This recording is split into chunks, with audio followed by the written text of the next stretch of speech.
Okay, we're still on the topic of forgiveness. And one of the hardest things I've ever had to do is forgive myself and forgive God, but also to forgive you from some of those deep hurts from our past that I carried, and something would happen in the present similar to that, and here I go again. We were in the north of Uganda in Gulu, and I had been living in Uganda for a few months, and you came along and we did some ministry up north. And I remember there was one particular woman, and the backstory to that is we're in a room of very traumatized people. Some had wounds from machetes, all had inner wounds. Most of the women had been raped by the group, the rebel group that was terrorizing them. Many had had their children stolen and had become child soldiers. It was very intense, and I still remember some of the hard emotions. But I said to them, how do you get up in the morning and forgive? And this lady, she wasn't that old, but she got up and she said, how can I not? How can we not? They wouldn't be able to keep going. And somehow that must have lodged with me, because after that we went down to South Africa and we were driving around having a bit of a break. We have our purpose and pleasure, and this was the pleasure part. And I remember amidst all these beautiful mountain scenery, it was just magnificent. And we're driving along very fast, and I turned to you and I said, I haven't forgiven you for some of the deep hurts from when you weren't there for me at the time that I needed you most in my life. I want to forgive you, but I just can't at the moment. I have to mess with it. So I'm going to take it to God, and I'm really going to work at it, and I'll keep you posted. Where did that sit with you? Well, it was very unusual. Usually if I'd have heard something like that come from you, I would have been thinking, what do I need to be forgiven for? But it just lodged in a place in me, and instantly I recognised that I hadn't forgiven you. And I think last time I spoke, I held a little nugget of resentment deep inside, just in case I needed to use it in my system. And so I recognised that I haven't forgiven you, and I just said to you, I haven't forgiven you either. And I said, I don't know how. And that was it. So it was, the elephant was on the table in a sense, and we had a great time. We had a lovely time of just driving around and visiting things, and just beautiful scenery. Yep. And it took me about a year to be able to ask your forgiveness. Yours was a bit shorter. What was the process for you? Well, mine was shorter. I'd asked God. I said, well, I don't know how to do this, Lord. I don't even know where to start. You're going to have to show me. And I can remember we came home, and I'd been interested in attending a men's weekend or a week, I think it was, and it was about men's rites of passage. And something in it had just interested me. I could sense that I would be right out of my comfort zone, and so it was just an interest. But you being you, sort of recognised that something came through on the email, and they've still got vacancies, and that's next month, you could go to that. And I looked at it and I thought, okay, I asked God, and this has popped up, I'll apply. And of course I got accepted, and so of course you did. I headed off to this men's retreat, and it was extremely uncomfortable for me. What was uncomfortable? Just the things they did. Very experiential, out there stuff. It wasn't just information. Yeah, they weren't hugging trees and throwing spears or anything like that. But it was very different.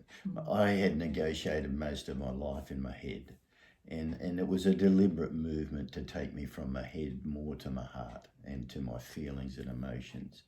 And initially I resisted it, but slowly I surrendered to the process a bit more. And one of the things was to be in the bush by myself for a day with God and a journal. So I bet you picked your spot beforehand. I knew it was coming, so I had I can just imagine. a nice location down beside the water and under a nice shady tree, and I wore long pants and sleeves, The mozzies, I wouldn't yes. get bitten by the mozzie. I was well prepared. Yes. And I headed off down there. But before, I don't have to go into the details of that. It's suffice to say that as I began to explore this idea of forgiving you, I knew that if I came back to you and said, I forgive you, you'd say, what for? And so I was asking God where the hurt was, because in my mind, I looked back at that period of our life and it was just pain. And so it was hard for me to be specific about it. This hurt me, that hurt me. It was just a big mass of pain. And so I was struggling with it to highlight it. And one of the things they got us to do was to just mark on our bodies where we'd been wounded. And I had placed a mark on my body where my father had wounded me. And it was, he pulled a short hair on the side of my head to get my attention, and he did that one time in front of a group, and I was humiliated. I can still remember it as if it was yesterday. And so I'd marked up here, and I took my glasses off to read something that they'd given us, and because the paint had dried, it just caught the short hairs on the side of my head. And I don't know what it was. It was certainly a God thing, but it was like it released all the pain of my life. Just everything coalesced and merged, and I was alone. No one was anywhere near me, and I just wailed. And I think it went on for 5 or 10 minutes, but it was probably only a minute. But I just, all of this gut-wrenching, painful feeling just burst out of my mouth, and tears in my eyes, and I just wept. And so I was spent after that.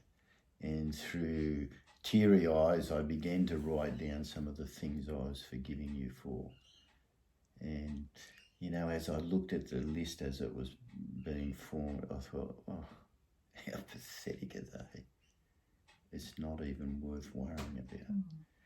See, my perspective had changed. In my heart, I'd already forgiven you. And I just saw things through God's eyes, in a sense. And your favourite bird's the pelican, and so I'm sitting there writing down what I think now is puerile little things to be forgiven. And 6 pelicans sort of circle the waterway and drop out of the sky and land in front of me, and I think, oh no, Paul's presence is here already. and so, I came home from that retreat, and I didn't do it immediately because I didn't want it to be a reactionary thing. I waited for the right time. And then I asked, I forgave you and asked you to forgive me. And I saw it in your face as soon as you came home. I know you were waiting for the right time, but I knew something profound had happened. It had. Which still left me with my journey of forgiveness. And it was probably about 6 months after that. And it always fascinates me how most of the change in my life comes when I'm ministering to other people, or when we're ministering to other people. Very much so. And that's why I value the ministry that we do. I don't always. In the middle of that change process, whatever incident it is, it's not pleasant. No, but we know we're going to be talking about it in our next marriage presentation. We're talking about it now. Yes. So we were in a beautiful location, and I had sent everybody out into the garden, and I'm out in the garden with my journal.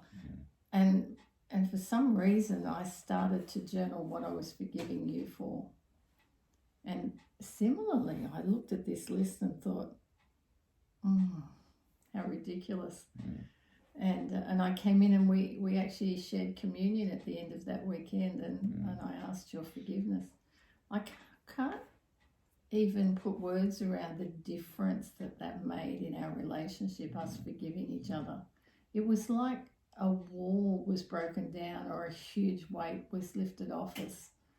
There was a freedom to connect emotionally like we had not experienced before. I think there was an intimacy. Yes. It's like something had gone and released, and I value that so much. It makes me really quick to forgive these days because of that outcome. And who would have known? And God used it in our ministry in Sri Lanka to free one man who had murderous intent towards the opposing ethnic group whom they'd fought for 30 years. And he said, I went away a free man.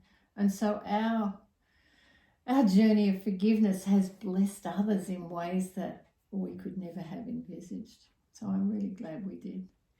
Yeah, in the previous one we did, I said that the forgiveness had changed my perspective. Yes. And what I recognise now is when I forgive and am forgiven, I don't see the actions as much anymore. My perspective is more to, that's not who Paula is. She's in there. And I go more to who you are and the heart of you instead of whatever's happening at the moment. And I'm very grateful for that. It helps me to see others the same way. And I'm not as quick to look at the actions and even the words and judge and condemn, and that can be pretty good. I think, well, what's prompted that? Where's that come from? And that's, for me, that's been a delightful movement. That's not as natural to me. Beautiful. Will we leave it there? Okay. Thank you.